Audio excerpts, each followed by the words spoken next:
El sol de Florida, implacable y generoso, bañaba el estadio de entrenamiento de primavera con una luz dorada que prometía no solo un nuevo día, sino el renacimiento de una temporada. El murmullo de la multitud, una sinfonía de anticipación y alegría, se elevaba y se disipaba con la suave brisa. En el montículo, un joven lanzador de los Marlins, su rostro aún con la inocencia de quien persigue un sueño, lanzaba sus primeros strikes del partido de exhibición sabatino. Pero toda la atención se centraba en el bateador, la estrella de los New York Mets, Soto, cuya silueta imponente dominaba el plato. El picheo llegó alto y pegado, casi rozándole la visera del casco. Soto lo esquivó con un movimiento apenas perceptible, una coreografía ensayada 1000 veces, y el umpire cantó bola. La siguiente, un slider que se le fue de las manos al pitcher, se dirigió peligrosamente hacia su espalda. Los aficionados contuvieron la respiración, esperando una reacción, quizás un gesto de molestia, una mirada desafiante. Pero Soto, impávido, giró su cuerpo, dejando que la pelota pasara inofensivamente detrás de él. Lo que siguió no fue enojo, sino una sonrisa, amplia y genuina. Una risa suave escapó de sus labios mientras se enderezaba, ajustaba su casco y comenzaba a charlar con el receptor de los Marlins, un joven novato que lo miraba con una mezcla de admiración y respeto. La conversación fluyó, sin prisa, como si estuvieran tomando un café en lugar de disputando un juego de béisbol profesional.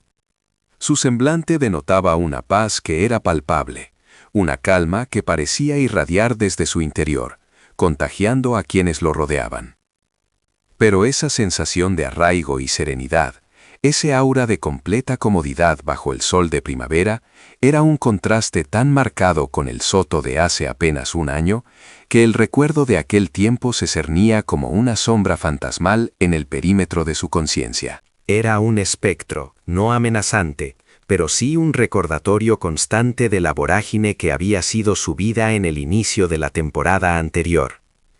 El Soto de entonces, recién aterrizado de un contrato astronómico, se había sentido como un funambulista sobre una cuerda floja, con los ojos del mundo y el peso de una franquicia histórica sobre sus hombros. Ese primer año con los Mets había llegado cargado de un tipo de presión que devoraba la tranquilidad, un escrutinio implacable que no dejaba espacio para la autocompasión.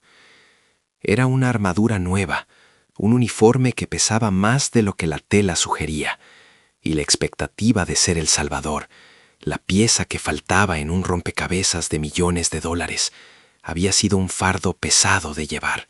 El receso de temporada previo a aquel fatídico 2025, confesaría más tarde a SNI con un dejo de melancolía superada, había sido bastante difícil. No era una dificultad ordinaria, de esas que se superan con más horas en el gimnasio o más rondas de bateo. Era una dificultad que se anidaba en el alma, una inquietud constante que carcomía la energía. Había sido un periodo de montañas rusas emocionales, de muchos altibajos que lo arrastraban de la euforia a la frustración en cuestión de días. Los viajes interminables se habían convertido en una tortura silenciosa, de ciudad en ciudad, de estado en estado, moviéndose por todas partes, sin un ancla, sin un santuario.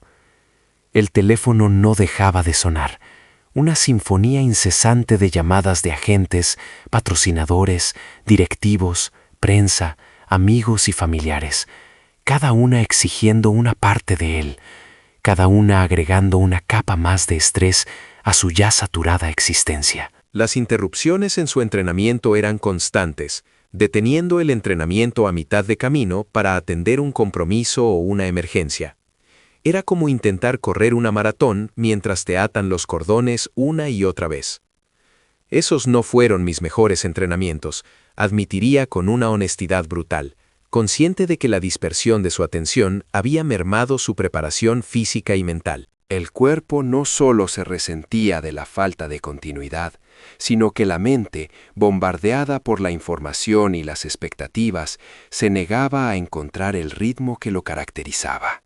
Se sintió como un engranaje forzado en una maquinaria ajena, girando a destiempo, chirriando bajo la fricción. La ansiedad se había manifestado no solo en noches de insomnio, sino en la misma calidad de sus pensamientos, en la forma en que abordaba cada swing, cada jugada, cada interacción. Aquella era la sombra, el fantasma que se cernía sobre su memoria, una experiencia de primera mano de cómo la inmensa fortuna y la fama podían, paradójicamente, despojar a un hombre de su tranquilidad y de su más preciada posesión, la libertad de concentrarse en su arte. Y no era de extrañar que la temporada 2025 de Soto hubiera comenzado con un desempeño que, si bien no fue catastrófico para un jugador de su calibre, distaba mucho de las expectativas estratosféricas puestas en él. Los números iniciales, aunque respetables, no gritaban superestrella ni salvador. Había una lucha, una búsqueda de la forma que los aficionados, quizás sin saberlo, sentían en cada lanzamiento fallido, en cada turno al bate que terminaba en un fly inofensivo. Pero Soto, con la resiliencia que define a los verdaderos campeones, había perseverado. Poco a poco, turno tras turno, juego tras juego, había ido despojándose de la armadura pesada de la presión, encontrando su ritmo, redescubriendo el placer puro del juego. Para finales de aquella temporada, el Soto que había luchado al principio se había transformado, una vez más, en el bateador imparable, el jardinero inexpugnable, el atleta casi perfecto. Había acumulado otra temporada excepcional, cimentando aún más su camino hacia el estatus de leyenda, un camino que, si continuaba a ese ritmo vertiginoso, sería ineludible. Incluso se había arriesgado más en las bases, robando más que nunca, añadiendo una nueva dimensión a su ya formidable arsenal de habilidades. Se había convertido en la encarnación de la perfección atlética en el diamante, un jugador capaz de dominar en cada faceta del juego. Ahora, un año después, parado en el plato bajo el mismo sol de primavera, esa sombra del pasado no lo perseguía, sino que lo iluminaba. Entendía la diferencia, sentía el contraste en cada fibra de su ser. Este año, a pesar de que el vestuario estaba lleno de caras nuevas, jugadores talentosos que prometían una nueva era para los Mets, Soto se sentía por fin en casa. El estadio, los uniformes, los entrenadores, las expectativas de los medios y los aficionados, e incluso la presión inherente de jugar en la ciudad de Nueva York, todo le resultaba ahora familiar, una parte intrínseca de su paisaje. Ya no eran elementos externos que lo abrumaban, sino un entorno que conocía, que había domesticado, que había abrazado como propio. Esta familiaridad, esta sensación de pertenencia, había sido el catalizador para una preparación mucho más profunda y efectiva. Este año pude entrenar un poco más duro y disfrutarlo un poco más, había dicho, y la diferencia se notaba en cada uno de sus movimientos, en la confianza con la que manejaba el bate, en la ligereza de su sonrisa. Ya no era un extraño en un mundo de gigantes, era uno de ellos, un veterano sabio que había encontrado su equilibrio. Paradójicamente, la única modificación real en su juego para la temporada actual había sido un cambio de posición, del jardín derecho al jardín izquierdo. Un ajuste técnico, sin duda, pero menor en comparación con la magnitud de los cambios internos que había experimentado el año anterior. En verdad, el cambio más significativo para Soto esta temporada no había sido un cambio en absoluto, sino la ausencia de ellos, la bendita estabilidad. Y por esa simple, profunda verdad, Soto estaba inmensamente agradecido. La ausencia de la vorágine, la presencia de la calma, era el verdadero premio, el cimiento sobre el cual construiría, con renovada energía y una serenidad inquebrantable, otra temporada que lo acercaría un paso más a la inmortalidad del béisbol.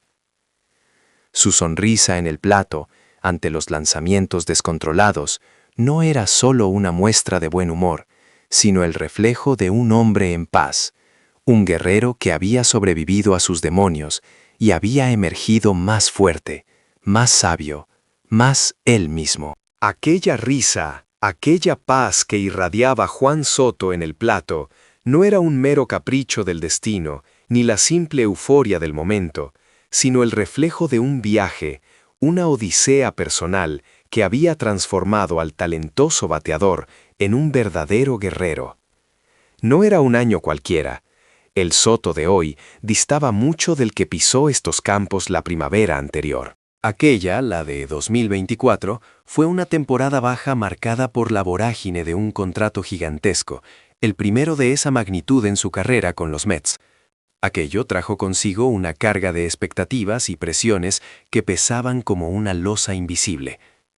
Tuve una temporada baja bastante difícil el año pasado, confesaría a SNY. Pasé por muchos altibajos, muchos viajes, moviéndome por todas partes, recibiendo muchas llamadas telefónicas, deteniendo el entrenamiento a mitad de camino. Esas no fueron mis mejores sesiones de entrenamiento, pero este año el aire era diferente. A pesar de los muchos rostros nuevos en el vestuario, Soto se sentía por fin en casa. El uniforme, los entrenadores, incluso la presión constante de la Gran Manzana, todo se había vuelto familiar, parte de su ser. Esa estabilidad, esa sensación de pertenencia, le permitió prepararse para la temporada de una manera que antes le era esquiva. Este año pude entrenar un poco más duro y disfrutarlo un poco más, añadió, con una serenidad que contrastaba con la agitación pasada. Ciertamente, el inicio de la temporada 2025 no fue fácil. Los fantasmas de la inconstancia amenazaron con reaparecer, pero la base que había construido en esa pretemporada, la paz encontrada, le permitieron capear el temporal. Hacia el final de la temporada, Soto había vuelto a rugir, sumando otra campaña estelar que lo consolidaba firmemente en el camino hacia la leyenda. Se atrevió incluso a robar más bases que nunca, rozando la perfección en su juego. Hubo, sí, un cambio táctico para Soto en esta temporada, la transición del jardín derecho al izquierdo. Sin embargo, en un sentido mucho más profundo, la verdadera y más significativa transformación para Juan Soto no fue otra que la ausencia de cambios drásticos y constantes. La estabilidad, la rutina, la oportunidad de arraigarse en un lugar, eso fue lo que realmente le permitió florecer. Y por esa simple pero profunda certeza, Juan Soto estaba inmensamente agradecido. La inmortalidad, para él, no se labraba solo con jonrones, sino con la quietud encontrada en medio del huracán, con la paz de saberse, por fin, en el lugar correcto.